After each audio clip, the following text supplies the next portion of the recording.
ઓમ શ્રી ગણેશાય નમઃ. જય શ્રી કૃષ્ણ મિત્રો. જેઠ માસ વદ અંગારકી સંકટ ચોથની કથા. હે સમસ્ત જીવના દાતા ગણેશજી, તમને નમસ્કાર છે. સંકટોને દૂર કરનારા દેવ, આપને મારા નમસ્કાર હો. કૃષ્ણ પક્ષની ચતુર્થીના દિવસે ચંદ્રોદય સમયે પૂજનારા દેવ, આપને મારા નમસ્કાર છે. સૌને અંગારિકા ચોથની ખૂબ ખૂબ શુભકામનાઓ મિત્રો. જય શ્રી ગણેશ. અંગારકી સંકટ ચોથનો મહિમા વ્રત કથા સાંભળવા માત્રથી આપણને 21 ચોથનું પુણ્ય ખૂબ જ મળી જાય છે. 21 ચોથનું પુણ્ય મળે છે. માટે આજની ચોથ ખૂબ જ મહત્વની છે. તો અંત સુધી મિત્રો આ મારો વિડીયો જરૂર જોજો અને વિડીયો સારો લાગે તો લાઈક અને શેર પણ જરૂર કરજો. અને મિત્રો આપ ચેનલમાં નવા છો તો સબસ્ક્રાઈબ પણ જરૂર કરી લેજો. ભગવાન શ્રી ગણેશની આરાધના, ઉપાસના અને પ્રાર્થના કરવાનો અનેરો અવસર એટલે કે આ મહિનામાં જેઠ મહિનામાં આવતી ચોથના દિવસે, જેમાં જેઠ મહિનામાં અને અન્ય મહિનામાં જે ચોથ આવે છે, જેમાં સુદ ચોથ અને વદ ચોથ બંને આવે છે, જેમાં એક વિનાયક ચોથ અને બીજી સંકટ ચોથ આવે છે. તો આ દિવસે આપણે આપણી યથાશક્તિ પ્રમાણે પૂજા કરીએ છીએ, ભગવાનને પૂજા આરાધના કરીએ છીએ, મંત્ર જાપ વગેરે કરીએ છીએ, જેથી આપણા પર શ્રી ગણેશજીની કૃપા અસીમ વરસતી રહે, એમના આશીર્વાદ આપણને મળે. ભગવાન શ્રી ગણેશ વિઘ્નહર્તા દેવ છે, સર્વ દુઃખ દૂર કરનારા દેવ છે. માટે તેમની કૃપાથી આપણા સુખ સમૃદ્ધિ ઘરમાં વધારો થાય છે. હંમેશા ઘરમાં શાંતિ અને પ્રેમ બન્યો રહે છે. અને જો એમાંય મંગળવાર અને સંકટ ચોથ હોય, અંગારકી ચોથ હોય, તો સૌથી ઉત્તમ દિવસ ગણાય છે ચોથનો. આવો યોગ લગભગ વર્ષમાં 2 કે 3 વાર જ આવે છે. આ અંગારકી ચોથનું આટલું મહત્વ વિશેષ કેમ છે મિત્રો? આ સવાલ જો તમને હોય તો આના પાછળની એક શાસ્ત્રમાં કથા આપેલી છે, જે આ પ્રમાણે છે કે ભારદ્વાજ ઋષિ શ્રી ગણેશજીના પરમ ભક્ત હતા અને તેમના પુત્ર અંગારા ઋષિ પણ ભગવાન શ્રી ગણેશના ભક્ત બન્યા હતા. અને તેઓ માત્ર ભક્ત જ નહીં, પરંતુ અનન્ય ભાવથી ભગવાન શ્રી ગણેશની ભક્તિ કરવા લાગ્યા. તેમની તપસ્યા અને ભાવ જોઈને ભગવાન શ્રી ગણેશ તેમના ઉપર પ્રસન્ન થયા અને વરદાન માંગવા કહ્યું. ત્યારે અંગારા ઋષિએ વિનમ્રતાથી કહ્યું કે હું આપના માત્ર દર્શન કરવા ઈચ્છતો હતો, માટે જ તમારી ભક્તિ કરું છું. ભગવાન શ્રી ગણેશ તો આ સાંભળીને વધારે પ્રસન્ન થયા, ફરી પ્રસન્ન થયા અને મંદ મંદ હસ્યા અને કહ્યું કે આજે કૃષ્ણ પક્ષની ચતુર્થી અને મંગળવાર છે, અને જ્યારે આવો સંયોગ થશે ત્યારે એ ચતુર્થીનું નામ અંગારકી સંકષ્ટી ચતુર્થી હશે. જે કોઈ ભક્ત આજના દિવસે વ્રત કરશે, મારી પૂજા કરશે, આરાધના કરશે અને રાત્રે ચંદ્ર દર્શન કરીને પારણા કરશે, તો હું એના દરેક સંકટને દૂર કરીશ, એવું અંગારા ઋષિને વચન આપ્યું હતું. અને એટલા માટે જ તે દિવસથી લઈને આપણે ત્યાં અંગારકી સંકટ ચતુર્થીનું વ્રત કરવામાં આવે છે.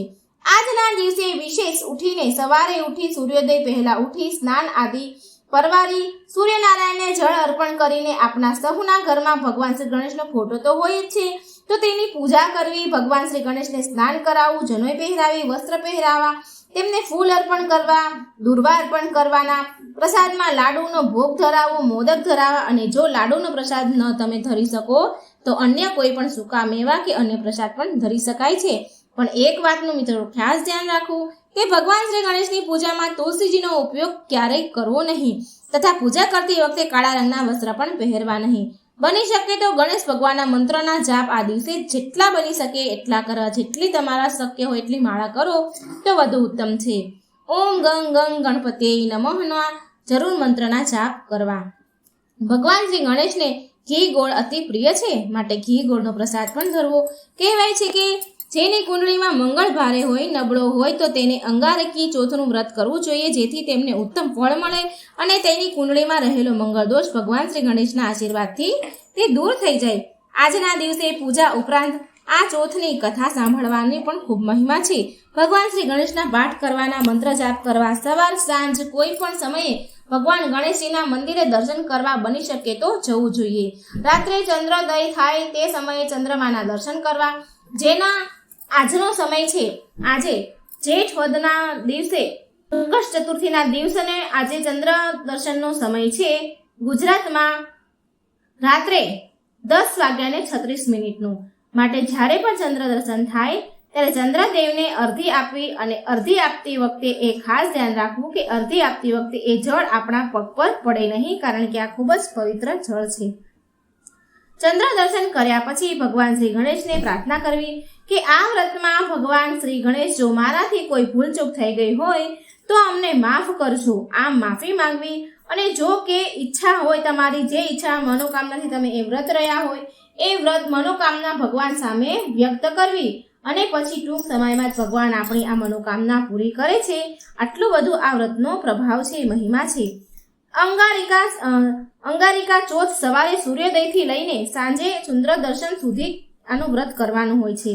આખો દિવસ કંઈ ખાવાનું હોતું નથી, માત્ર ફળ, ફ્રૂટ, સૂકો મેવા, ફરાહાર વગેરે ખાઈ શકાય છે, પરંતુ અનાજ આ દિવસે લેવામાં આવતું નથી. ઘણા લોકો તો આ વ્રત મીઠા વગરનું ખાઈને પણ કરે છે, મીઠા વગરનું ફરાળ કે એવું કંઈ ખાઈને કરે છે. પણ જેવી તમારી વ્રત રહેવાની શક્તિ હોય એમ શ્રદ્ધા પ્રમાણે ભાવથી વ્રત રહી શકાય છે. માત્ર અનાજ ખાવું નહીં. ચંદ્ર દર્શન કર્યા બાદ જ એક ટાણું કરવામાં આવે છે. એક ટાણામાં અનાજ ચંદ્ર દર્શન બાદ જ લેવાય છે. આ વાતનું ખાસ ધ્યાન રાખવું. તો આવી રીતે આપણા શાસ્ત્રમાં જેઠ માસની સંકટ ચોથ, અંગારકી સંકટ ચતુર્થીનું મહાત્મય કહેલું છે. હવે આપણે આ કથા સાંભળીએ કે જેથી જેણે આ વ્રત નથી પણ કર્યું તો એ આ કથાને સાંભળી લે, અને જેણે વ્રત કર્યું છે તો એ પણ આ કથા સાંભળી એમનું વ્રત પૂરું કરે. હવે આપણે આ કથા સાંભળીએ. તો મનમાં ભગવાન શ્રી ગણેશનું નામ લઈને આ કથા સાંભળજો. બોલો શ્રી ગણપતિ ગજાનંદ મહારાજની જય. દયાદેવ નામના એક બ્રાહ્મણની આ કથા છે. સતયુગની આ વાત છે. પૃથુ નામનો રાજા પોતાનું રાજ્ય ધર્મ અનુસાર કરી રહ્યો હતો. રાજ્ય કરી છે. તેના રાજ્યમાં દયાદેવ નામનો એક બ્રાહ્મણ હતો. તેને વેદ પારંગત નામના 4 પુત્ર હતા. તેમના લગ્ન શાસ્ત્રોક્ત વિધિથી કરવામાં આવ્યા હતા અને બધા સુખેથી રહેતા હતા. એક દિવસ મોટા દીકરાની વહુએ તેની સાસુને કહ્યું કે હું મારા પિયરમાં ગણેશ સંકટ ચતુર્થીનું વ્રત કરતી હતી. મારી ઈચ્છા છે કે હું એ વ્રત અહીં પણ કરું અને એ માટે હું તમારી અનુમતિ માંગુ છું. આ સાંભળી સસરા બોલ્યા કે વહુ, તમે બધી જ વહુમાં મોટા છો, તમને કોઈ પણ પ્રકારનું કષ્ટ નથી, તો પછી વ્રત કરવાની શી જરૂર? તમારો આ સમય વ્રત કરવાનો નથી. ખાવો, પીવો અને મોજ કરો. થોડા સમય પછી મોટી વહુ ગર્ભવતી થઈ. 9 માસ પછી તેણે સુંદર પુત્ર રત્નને જન્મ આપ્યો. તેણે ફરી પોતાની સાસુમા પાસે ગણેશ સંકટ ચતુર્થીનું વ્રત કરવાની અનુમતિ માંગી, પરંતુ તેનું સાસુએ અનુમતિ આપી નહીં. આમ વારંવાર વ્રત ન કરવા દેવાના કારણે ભગવાન શ્રી ગણેશ કોપાયમાન થયા અને મોટી વહુના પુત્રને ગણેશજીએ અદ્રશ્ય કર્યો. ઘણી બધી શોધખોળ કરી, પરંતુ બાળકનો તો ક્યાંય પતો લાગ્યો નહીં. ઘરમાં બધા જ દુઃખમાં ગરકાવ થઈ ગયા. આ સમયે મોટી વહુએ પોતાના સાસુ સસરાને કહ્યું કે મેં તમને વારંવાર શ્રી ગણેશજીનું સંકટ ચતુર્થીનું વ્રત કરવાની અનુમતિ માંગી હતી, પણ તમે બંનેએ મારી વાત માની નહીં, અને એટલે જ ભગવાન શ્રી ગણેશ આપણા ઉપર કોપાયમાન થયા છે અને મારા પુત્રને અદ્રશ્ય કર્યો છે. હવે તમે મને સંકટ ચતુર્થીનું વ્રત કરવાની અનુમતિ આપો તો હું વ્રત કરું કે જેથી મારો પુત્ર મને પાછો મળે. દુઃખમાં ડૂબેલા સાસુ સસરાએ પોતાની પુત્રવધૂને ગણેશજીનું વ્રત કરવાની મંજૂરી આપી. આથી હવે દર માસે વદ પક્ષની આવતી સંકટનાશક ગણેશ ચોથનું મોટી વહુ વ્રત કરવા લાગી. આ સમયગાળામાં એક વૃદ્ધ દુર્બળ બ્રાહ્મણ તેમને ત્યાં ભિક્ષાર્થે આવ્યા અને કહેવા લાગ્યા કે હું ઘણા દિવસથી ભૂખ્યો છું. ભૂખને કારણે મારાથી ચાલી શકાતું નથી, માટે મોટી વહુએ આ ભૂખ્યા બ્રાહ્મણને પ્રેમથી જમાડ્યા અને વસ્ત્રાદિનું દાન કર્યું. આથી બ્રાહ્મણ બહુ પ્રસન્ન થયા અને બોલ્યા કે દીકરી, તારે જે જોઈએ તું મારી પાસે માંગી લે. હું બ્રાહ્મણ વેશધારી ગણેશ છું અને હું તારી પરીક્ષા લેવા માટે અહીં આવ્યો છું. બ્રાહ્મણની વાત સાંભળીને મોટી વહુ કહેવા લાગી કે હે વિઘ્નેશ્વર ગણેશજી, જો આપ મારા ઉપર ખરેખર પ્રસન્ન થયા છો તો મારો ખોવાયેલો પુત્ર મને પાછો મળે તેવું કરો. પછી બ્રાહ્મણ બોલ્યા, હે પુત્રી, તું જેવું ઈચ્છે છે એવું જ થાવું. અને આટલું કહીને બ્રાહ્મણ રૂપધારી ગણેશજી અદ્રશ્ય થઈ ગયા. થોડા દિવસ પછી કોઈ વટે માર્ગુ દયાદેવનું ઘર પૂછતા આવ્યા. તેની સાથે એક બાળક પણ હતું. વટે માર્ગુએ દયાદેવની આ બાળક વિશે પૂછપરછ કરી ત્યારે દયાદેવ પોતાના પૌત્રને ઓળખી ગયા અને છાતીએ લગાવી દીધો.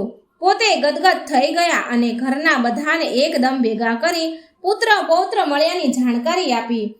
ઘરના બધા આનંદિત થયા અને સંકટનાશક ગણેશજીને નતમસ્તક મનોમન પ્રણામ કરવા લાગ્યા. પછી ઘરના કુટુંબના દરેક વ્યક્તિ દર માસે આવતી સંકટ ચતુર્થીનું વ્રત કરવા લાગ્યા અને જ્યારે આ બાબતની જાણ જ્યારે આડોશ પાડોશમાં બધાને થઈ ત્યારે તે લોકોએ પણ આ સંકટ ચોથનું વ્રત કરવા લાગ્યા. હે ભગવાન શ્રી ગણેશ, આપ જેવા મોટી વહુને ફળ્યા, દયાદેવ અને તેના પરિવારને ફળ્યા, એવું જ તમારું આ વ્રત કરનાર, વ્રત કથા સાંભળનાર, વાંચનાર, લખનાર અને આ વિડીયો જોનાર સાંભળનાર સર્વને ફળજો એવી અમારી તમને પ્રાર્થના છે. બોલો શ્રી ગજાનંદ મહારાજની જય. મિત્રો, આ વાર્તા સાંભળીને તમે જાણી ગયા હશો કે આ અંગારકી સંકટ ચોથનો કેટલો મહિમા છે, કેટલું મહત્વ છે. આ અંગારકી ચોથ કરવાથી 21 ચોથનું પુણ્ય ફળ મળી જાય છે. તો આ વ્રત જરૂર કરવું અને વ્રત ન થાય તો ભગવાન શ્રી ગણેશના પાઠ, મંત્ર, જાપ વગેરે કરવા કે સાંભળવા. મિત્રો, બને એટલો આ વિડીયો શેર કરજો જેથી આ પવિત્ર કથા બીજાને પણ સાંભળવાનો અવસર મળે. બોલો શ્રી ગણેશની જય. જય શ્રી કૃષ્ણ. રાધે રાધે. Thank you.